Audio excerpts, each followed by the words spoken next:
Hello and welcome back to the Quad Life. Well, it has been an interesting month, and now that we're towards the end of September, fall is setting in, and I'm trying to get the last days outside while I still can before it gets cold.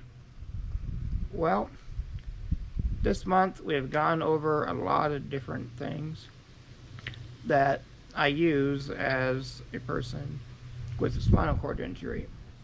And because of that injury, as you've seen, I get to use a lot of, fun stuff.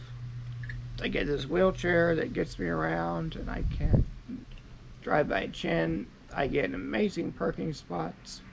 I get to have people that help me all day long, and I get to be so lazy that I don't even need to lift a finger. Don't even need to, breathe on my own. So, as great as this life is with the spinal cord injury, I think we still probably should try to prevent them. And, unfortunately, you can prepare as much as you want. We're not able to prevent absolutely everything. But there are measures that we can do to try to protect ourselves and not have things like spinal cord injuries or other long-term disabilities. So, number one, if you remember way back in the beginning of the month, the most common cause of spinal cord injuries is motor vehicle accidents. So, in order to prevent that, we just need to stay at home all the time and never go anywhere, right? Well, no, that might work for a little while, and we proved kind of does a couple years ago when no one could leave the house, but that really is not obtainable for an entire lifetime. So, what are some things we can do?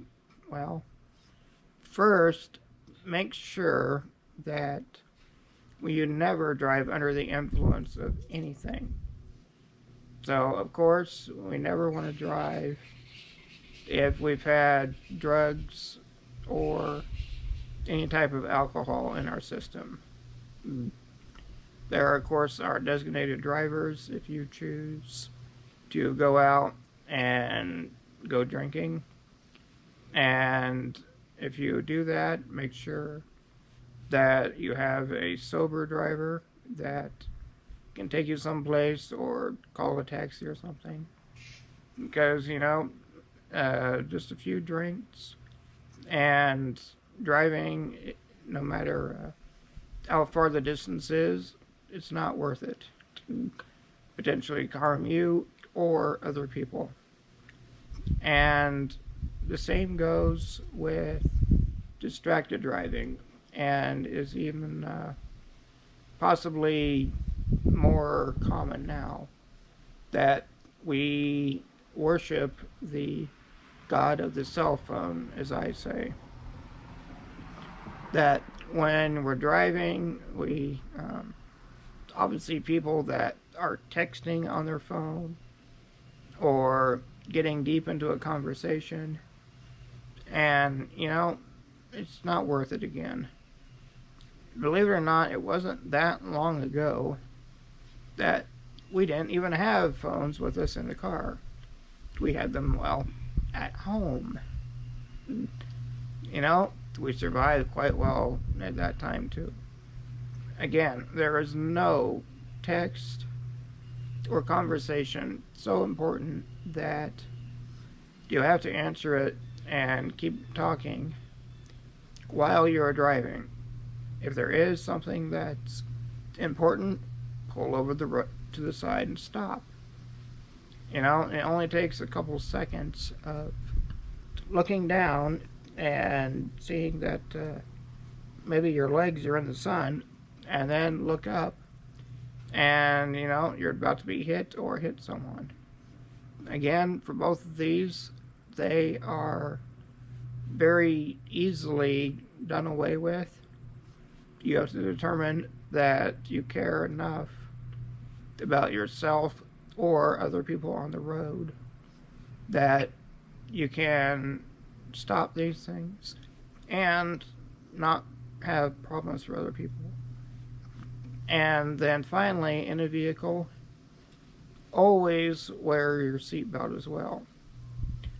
Yes, I was the only one in the vehicle wearing a seatbelt when I was injured. However, at that time in '85, as I said, seatbelts only went across your lap.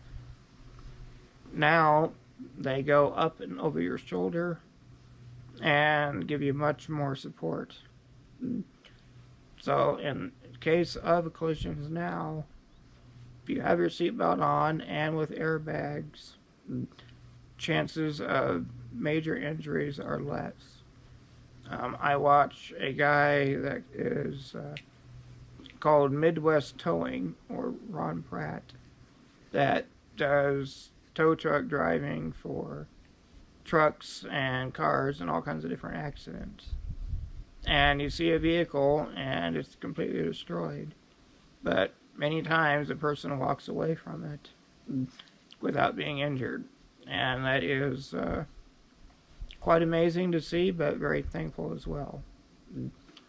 So that is the main cause of spinal cord injuries, is driving. Next ones are diving accidents. And just late last month, a young man from my area was injured in a diving accident. He is 16 and now has a spinal cord injury. So if you are diving places, make sure that you can see the bottom, such as with a pool or that kind of thing. It's easy. However, if you are at a lake or a river or anything of that sort, even if you've gone in the water a dozen times and think everything is clear, do not trust it. Don't dive in unless you can absolutely perfectly see where you're at.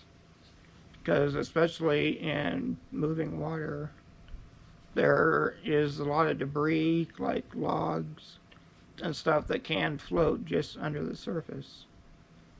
And you don't know until you're too late. So for diving, again, just be careful and always know where you're at. Other things such as violence, well, there's not a lot you can do to prevent what other people do to you. Especially now in the United States, unfortunately, it seems that violent acts are increasing rapidly, and not only in cities. That I've seen video of people that are just taking a walk outside their house in a nice, generally safe neighborhood, and a car will drive up and 3 guys will get out and then attack someone just on the sidewalk.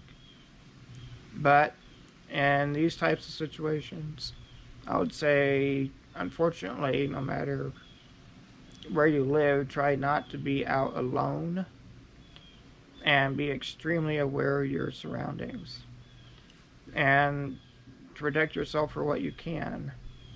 But unfortunately, those type of places, you can't always defend yourself. But those are some things we can do to reduce spinal cord injuries.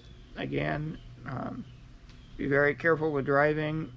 Watch when you're swimming anywhere, especially when diving, and be aware of your surroundings. And other causes, such of course as cancer or other problems such as diseases, well, unfortunately, we can't really do much to prevent those.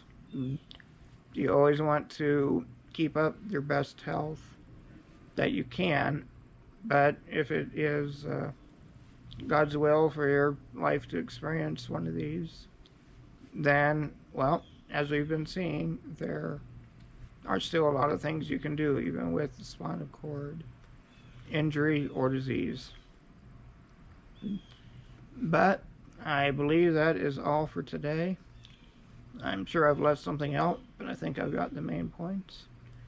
So, as always, thank you very much for watching, and I'll see you next time. Bye for now.